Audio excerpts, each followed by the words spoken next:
पर बैठकर शिवलिंग का निर्माण कर रही हैं। पहला जलाशय के पास, दूसरा बेलपत्र के वृक्ष के नीचे और तीसरा गुफा के अंदर प्रवेश कर पार्थिव शिवलिंग का निर्माण कर। पार्थिव शिवलिंग बनाओ, आप भी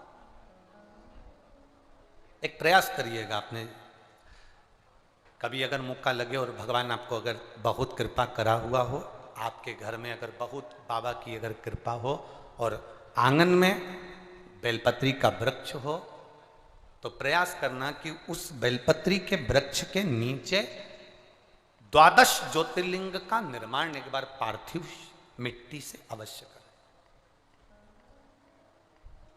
12 ज्योतिर्लिंग का एक थाली में 12 ज्योतिर्लिंग का निर्माण कर एक ब्राह्मण देवता को, एक बुलाओ, 2 ब्राह्मण देवता बुलाओ, 5 बुलाओ, 7 बुलाओ, 11 बुलाओ, 21 बुलाओ, आपके ऊपर, ये आपके ऊपर।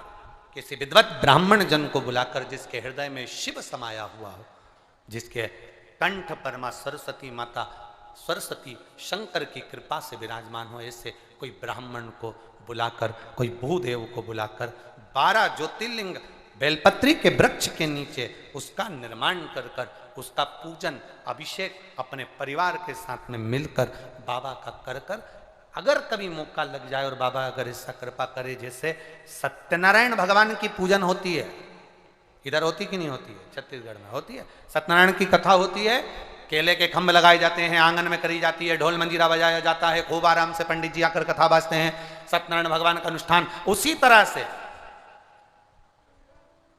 मणि शिवलिंग शिव महापुराण की कथा कहती है, अपने आंगन में अगर बेलपत्र का वृक्ष हो, उस वृक्ष के नीचे 12 ज्योतिर्लिंग का निर्माण कर ब्राह्मण देव को बुलाकर अभिषेक पूजन का अनुष्ठान कर फिर बाबा का स्मरण कर बड़े आनंद के साथ शाम के समय उस ज्योतिर्लिंग का फिर जो 12 बनाए हैं उसका विसर्जन भाव के साथ में, आनंद के साथ में बन सके। ब्राह्मण आदि संत गुरुजन बड़े बुजुर्ग इनका श्रेष्ठ भोजन कराकर अपने घर में एक आनंद का अनुभूति करें। कहते हैं उससे हमारे घर में शिव तत्व की प्राप्ति होती है और बाबा की कृपा बनी रहती है। शिव तत्व की कितना ज्योतिर्लिंग? 12 ज्योतिर्लिंग का निर्माण अगर अपने घर में बेलपत्र का वृक्ष है तो अवश्य करें।